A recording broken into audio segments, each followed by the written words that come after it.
Good morning student, कैसे हो आप लोग? एकदम मस्त। चलिए, बहुत अच्छी बात है।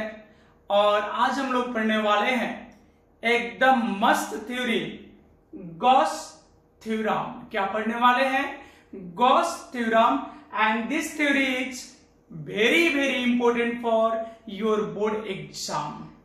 बोर्ड एग्जाम में अक्सर इससे लॉन्ग क्वेश्चन यानी 5 नंबर के क्वेश्चन पूछे जाते हैं। इससे ऑब्जेक्टिव में भी क्वेश्चन बनाए जाते हैं और शॉर्ट क्वेश्चन भी पूछे जा सकते हैं।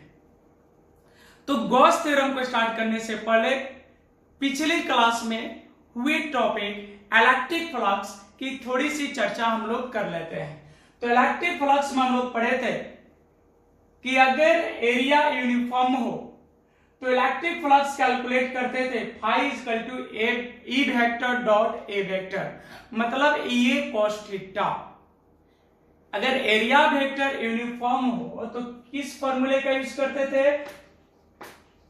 एरिया वेक्टर यूनिफॉर्म हो तो हम लोग यूज करते थे flux equal to E vector dot A vector. अगर एरिया वेक्टर यूनिफॉर्म ना हो, नॉन यूनिफॉर्म हो, तो वहां पे यूज करते थे integration of E vector dot d A vector. ठीक है। तो अगर मान लो कि कोई इरेगुलर शेप की आकृति है, 3D आकृति है, और उसके अंदर कहीं पे क्यू चार्ज है और उसके वजह से इलेक्ट्रिक फ्लक्स निकालना है, तो हम इस मेथड को चुनेंगे। और उसमें भी एरिया का फंक्शन चाहिए, इलेक्ट्रिक फील्ड का वैल्यू चाहिए, बीच का एंगल वैल्यू चाहिए, इलेक्ट्रिक फील्ड और एरिया वेक्टर के बीच का एंगल वैल्यू चाहिए, तब हम कैलकुलेट कर सकते हैं। लेकिन वैसे प्रॉब्लम को सॉल्व करने के लिए गॉस साहब ने कहा कि आप किसी भी प्रकार के क्लोज बॉडी लाइए और उसकी वजह से अगर इंटेंसिटी निकालना है तो आपको कुछ नहीं करना है। क्या करना है? तो बस इतना सा काम कर देना है कि आप बस ये बता दो कि उस क्लोज बॉडी में चाहे उसकी शेप कुछ भी हो, बस क्लोज होना चाहिए। चाहे वो स्फीयर हो, सिलेंडर हो, क्यूब हो, क्यूबॉइड हो, कोनिक सेक्शन हो, कुछ भी हो, बट क्या होना चाहिए? 3D क्लोज सरफेस होनी चाहिए। तो उसमें जितना चार्ज रखा गया है, मतलब क्लोज सरफेस के अंदर जितना चार्ज है उसमें एप्सिलॉन नॉट से डिवाइड कर दीजिए और वही उस क्लोज सरफेस से गुजरने वाले इलेक्ट्रिक फ्लक्स का वैल्यू होगा। यानी कहने का मतलब है कि मान लो इस टाइप का एक 3D बॉडी है। ये जो बॉडी हम बनाए हैं ये क्या है? मान लो इस तरह का ये 3D बॉडी है। ऐसे देखने में ये 2D लग रहा है, लेकिन मान लेते ये 3D बॉडी है और इसके अंदर क्यू चार्ज है। तो बोले टेंशन मत लो, आपको फ्लक्स ही चाहिए ना, तो इससे लिंक्ड फ्लक्स यानी इससे गुजरने वाले फ्लक्स का वैल्यू होगा Q अपॉन एप्सिलॉन नॉट, मतलब Q into 1 by epsilon naught. Enclose charge के 1 बाई एप्सिलॉन नॉट टाइम्स, कितना times? 1 by epsilon naught time enclose charge के। What is enclose charge? तो the charge present in close body और close system. तो close body के अंदर जो charge होता है उसको हम लोग इनक्लोज चार्ज कहते हैं। तो बहुत सिंपल था ना। जैसे मान लीजिए कि इस टाइप का एक बॉडी हो गया, ये 3D हो गया, ये क्या हो गया? सिलेंडर हो गया। ठीक है। अब मान लो इसके अंदर कहीं भी 12 कूलम चार्ज है। अब इसके वजह से फ्लक्स चाहिए तो थोड़ी सी परेशानी बढ़ जाएगी ना। अब क्या हुआ? उन्होंने बोला कुछ नहीं सोचना है आपको, इससे फ्लक्स चाहिए, इससे जुड़े हुए फ्लक्स चाहिए, तो 12 अपॉन एप्सिलॉन नॉट कर दीजिए। और एप्सिलॉन नॉट आप जानते हैं क्या? Permittivity for free space, permittivity for free space और vacuum, and their value is 8.854 into 10 to the power -12 coulomb square per newton metre square. क्या हुआ था इसका वैल्यू? 12 upon epsilon not. यही इससे जुड़े फ्लक्स का वैल्यू होगा। तो बहुत सिंपल स्टेटमेंट है ना। According to Gauss theorem, Carl Friedrich Gauss, उन्होंने क्या कहा? तो उन्होंने कहा कि किसी भी क्लोज सरफेस से लिंक्ड फ्लक्स का मान उस क्लोज सरफेस में प्रेजेंट चार्ज के 1 बाई एप्सिलॉन नॉट टाइम्स होता है। Means according to Carl Friedrich Gauss, या आप बोल सकते हैं according to Gauss theorem, the electric flux linked through any close surface is 1/ε0 times of enclose charge. तो चलिए इस स्टेटमेंट को हम लोग लिखते हैं, ठीक है। चलो ठीक है, ठीक है। तो क्या हो गया, अकॉर्डिंग टू गॉस थ्योरम, मतलब गॉस थ्योरम के अनुसार the electric flux linked through close surface, मतलब क्लोज सरफेस से जुड़ा हुआ इलेक्ट्रिक फ्लक्स, ठीक है, is 1/ε0 times of enclose charge. Enclose charge के 1/ε0 टाइम्स होता है, that is phi equal to enclose charge by ε0। तो इनक्लोज चार्ज का मतलब होता है charge present inside the 3D close surface. तो यहां पर हम लिख सकते हैं phi equal to enclose charge को हम लोग Q in लिखते हैं, ठीक है, अपॉन ε0। आप पढ़ोगे तो यहां पे ऐसे भी लिखा मिल सकता है कि 1/ε0 times of total enclose charge. क्या, टोटल इनक्लोज चार्ज मींस जो चार्ज है वो स्केलर क्वांटिटी, और मान लो कोई सिस्टम है वहां पे 2 या 2 से अधिक चार्ज है, तो सबका अलजेब्रिक सम करके तब इनक्लोज चार्ज बनाएंगे, ठीक है। तो सपोज दैट अभी मान लेते हैं कि Q चार्ज है किसी सरफेस में, तो यहां पे हो जाएगा Q अपॉन ε0। क्या हो जाएगा, Q अपॉन ε0, ठीक है। कोई प्रॉब्लम हियर, Q क्या है, Q क्या है, तो इनक्लोज चार्ज, और इनक्लोज चार्ज का मतलब समझते हैं आप, charge present inside the close surface, मतलब क्लोज सरफेस के अंदर जो चार्ज रखा गया है उसको हम लोग बोलते हैं charge present inside the close surface, ठीक है। यहां पे क्या लिखा हुआ है, क्लोज सरफेस, यहां पर हम लिखे हैं क्लोज क्योंकि दिख नहीं रहा है ना, तो क्लोज लिखे यहां पे, charge present inside the close surface. और ε0 क्या है, ε0 है परमिटिविटी, क्या है, permittivity constant of free space. Free space का मतलब होता है वैक्यूम, फ्री स्पेस का मतलब क्या होता है, vacuum, and it's value is 8.854 into 10 to the power -12 coulomb square per newton metre square. तो ये था स्टेटमेंट ऑफ गॉस थ्योरम। तो गॉस थ्योरम समझ गए आप क्या है, गॉस ने कहा कि चाहे शेप जो भी, उनको सिर्फ किससे मतलब था, तो क्लोज शेप से, और क्लोज शेप का जो शेप है, मतलब जो उसका आकार है वो कुछ भी हो, क्लोज सरफेस होना चाहिए, चाहे वहां पे स्फीयर हो, क्यूबॉइड हो, सिलेंडर हो, कोनिक सेक्शन, उससे कोई फर्क नहीं पड़ता, सिर्फ क्या होना चाहिए, बंद आकृति होना चाहिए, और उससे जुड़े फ्लक्स का वैल्यू कितना होगा, तो उसके अंदर जितना चार्ज होगा उसमें ε0 से भाग दे देंगे, और वही आपका फ्लक्स। तो चलिए अब आप समझ गए होंगे कि गॉस थ्योरम का स्टेटमेंट क्या है, गॉस थ्योरम क्या है, ये तो समझ में आ गया। अब हम लोग क्या करेंगे, इसका प्रूफ देखेंगे, यानी जो स्टेटमेंट था ये सही है या नहीं है, इसको हम लोग प्रूफ करके देखते हैं। यानी जो गॉस ने कहा क्या वो प्रैक्टिकली पॉसिबल है, तो चलिए इसका प्रूफ करते हैं। और गॉस ने कैसे सरफेस के लिए बोला था, क्लोज सरफेस के लिए, तो हम एक क्लोज सरफेस लेते हैं, और क्लोज सरफेस में हम ले लेते हैं स्फीयर। क्या ले लेते हैं, स्फीयर। तो ये हो गया स्फीयर,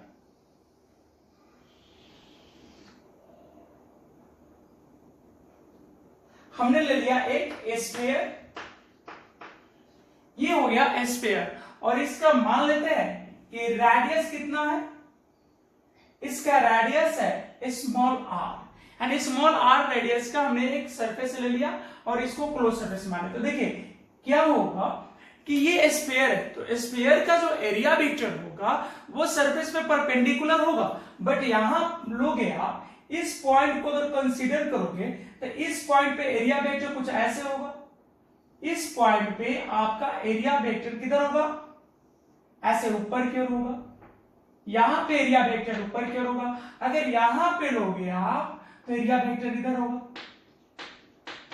और एरिया वेक्टर बोल रहे हैं तो वेक्टर का मैग्नीट्यूड और डायरेक्शन सब सेम हो तब ना उसको यूनिफॉर्म बोलते हैं। तो यहाँ मैग्नीट्यूड तो मे भी हर जगह सेम है, लेकिन डायरेक्शन चेंज करा, सरफेस पे परपेंडिकुलर ही है, बट कभी यहाँ ऊपर की ओर है, यहाँ नीचे की ओर, समझ रहे हैं। तो यहाँ एरिया वेक्टर क्या हो रहा है, चेंज कर रहा है। तो पहले हम इसको निकालेंगे, यहाँ पे जो भी कैलकुलेशन करेंगे छोटे एरिया के लिए, मतलब एरिया एलिमेंट के लिए, ठीक है।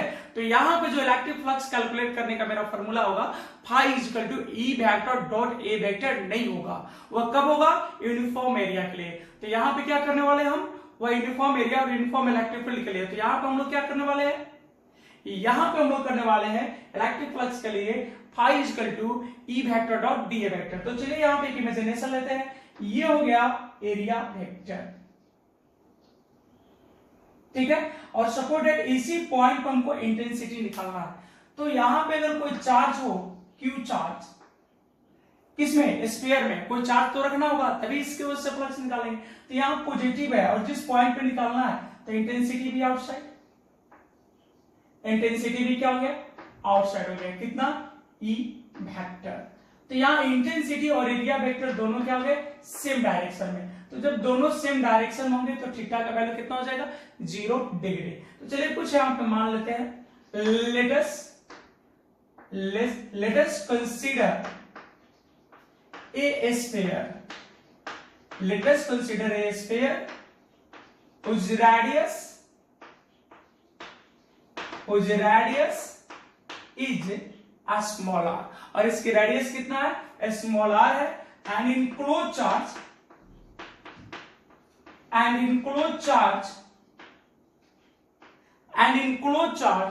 इज a small q, और इनक्लोज चार्ज क्या है, स्मॉल q है। जो इनक्लोज चार्ज है वो कितना है, स्मॉल q है। यहां पे हमने जो इनक्लोज चार्ज लिया है वो कितना है, स्मॉल q है, ठीक है। स्मॉल q हमने चार्ज लिया। तो क्या माना है कि मान लिए कि एक स्फीयर है जिसका रेडियस r है और इसमें जो चार्ज है वो कितना है, स्मॉल q है। तो इसके अंदर चार्ज हमने कितना माना है, स्मॉल q माना है। चलो यहाँ पे दिख नहीं रहा है तो हम यहाँ ले लेते। तो चार्ज कितना था, स्मॉल q था। और अब हमको चाहिए इलेक्ट्रिक फील्ड, सॉरी, और अब हम लोग को चाहिए इलेक्ट्रिक फ्लक्स, क्योंकि गॉस थ्योरम किसके लिए, इलेक्ट्रिक फ्लक्स के लिए। तो यहाँ पे कितने एरिया कंसीडर किए, एरिया एलिमेंट लिए है डीए। तो लिख दे रहे now electric flux linked through area element DA vector. तो अब हमको चाहिए एरिया एलिमेंट डीए से लिंक्ड इलेक्ट्रिक फ्लक्स, मतलब इससे जुड़ा हुआ इलेक्ट्रिक फ्लक्स, कितने एरिया से, डी एरिया से। तो इलेक्ट्रिक फ्लक्स को हम लोग क्या लिखते हैं, फाई, और इलेक्ट्रिक फ्लक्स निकालने के लिए हम लोग डॉट प्रोडक्ट का यूज करते हैं, इलेक्ट्रिक फील्ड इंटेंसिटी मतलब ई वेक्टर डॉट डीए वेक्टर, यही यूज करते हैं ना, देखो। और यहां पे चूंकि एरिया एलिमेंट लिए है तो यहाँ टोटल फ्लक्स नहीं होगा, यहाँ पे फ्लक्स का एक छोटा सा पार्ट होगा, डी फाई, यही होगा ना। अब इसको अगर तोड़ दे हम तो ई डी ए क्या हो जाएगा, ये हो जाएगा E d A cos theta, और थीटा की जगह कितना ले लेंगे, 0 degree, because electric field intensity and area element are in same direction, दोनों क्या है, सेम डायरेक्शन में। So theta is equal to 0 degree, and you know that value of cos 0 degree 1 कितना होता है, 1 होता है। तो d phi is equal to हो गया, क्या हो गया, तो d phi is equal to हो गया ई डी ए, कितना आ गया, ई डी ए। तो ये तो एरिया एलिमेंट डी ए के लिए हुआ, और इसका टोटल एरिया कितना है, 4 पाई आर ए स्क्वायर। तो जब एरिया एलिमेंट के लिए निकल गया और हमें चाहिए टोटल एरिया, तो टोटल एरिया के लिए हम लोग क्या करते हैं, इंटीग्रेशन, वन साइडेड नहीं, बोथ साइडेड। जब छोटे से एरिया एलिमेंट के लिए हम इलेक्ट्रिक फ्लक्स निकाल चुके हैं और अब हमको चाहिए टोटल एरिया के लिए, तो जब छोटे से एरिया के लिए निकाल चुके हैं तो टोटल एरिया के लिए क्या करेंगे, इंटीग्रेशन। तो यहां लिखेंगे सो total electric flux, so total electric flux linked through total surface area, total surface area. तो बोलो हीरो क्या हो जाएगा, बोथ साइड इंटीग्रेटेड, यहां हो जाएगा डी फाई होने वाला है ना, यहां क्या हो जाएगा भाई, ई इंटीग्रेशन ई डी ए, ई को बाहर कर लेंगे बिकॉज फंक्शन यहां डी ए मतलब एरिया का है, तो यहां हो जाएगा डी ए। आप सभी जानते हैं dx का इंटीग्रेशन कितना होता है, x, तो dx का इंटीग्रेशन हुआ x, तो d फाई का क्या हो जाएगा, ये समझे आप, dx का इंटीग्रेशन कितना होता है, x होता है ना, तो यहाँ d फाई का इंटीग्रेशन कितना हो जाएगा, तो d फाई का इंटीग्रेशन हो जाएगा फाई e, और dA का कितना हो जाएगा a, and this is equation number first. कोई प्रॉब्लम? अब देखो यहां पे, since we know that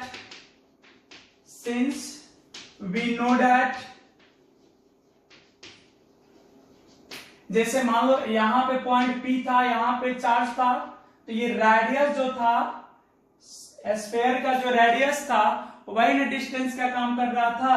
तो इस पॉइंट पर रिलेटिव फील्ड इंटेंसिटी निकालना हो इस क्यू चार्ज के वजह से, तो यहाँ पे यूनिट चार्ज जब हम लोग रखेंगे तो इंटेंसिटी क्या हो जाएगा, तो E इज इक्वल टू होता था इसके लिए 1/4 pi epsilon not Q upon R square हो जाएगा ना पॉइंट चार्ज के लिए।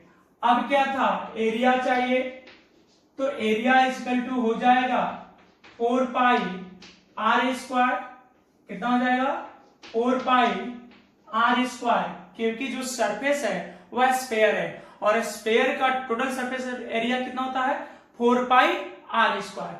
कोई प्रॉब्लम? चलो तब वैल्यू रख देते हैं फ्रॉम इक्वेशन 1 से, तो जाएगा फाई इज इक्वल टू, बोलिए, तो फाई इज इक्वल टू हो जाएगा 1/4 pi epsilon not Q upon R square, I into हो जाएगा 4 पाई R स्क्वायर।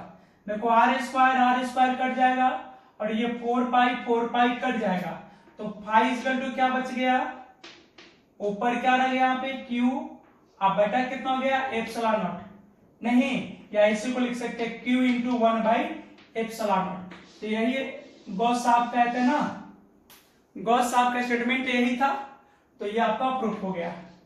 गॉस साहब ने यही कहा था कि the value of electric flux linked through any closed surface is 1/epsilon naught times of enclosed charge।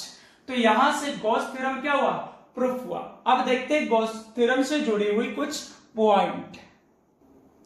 तो चलिए देखते हैं हम लोग इंपोर्टेंट पॉइंट, और सबसे पहले देखते हैं पॉइंट नंबर 1। तो आपको सबसे पहले बता दें कि गॉस थ्योरम जो है सभी प्रकार के क्लोज सरफेस के लिए वैलिड है, और ये यहां पर मैटर नहीं है कि उसका साइज शेप कैसा है ना। तो यहां पर लिख देते हैं Gauss theorem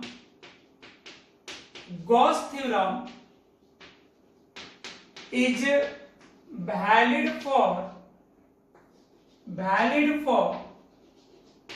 all types of closed surface, all types of closed surface, ठीक है। Here not matter of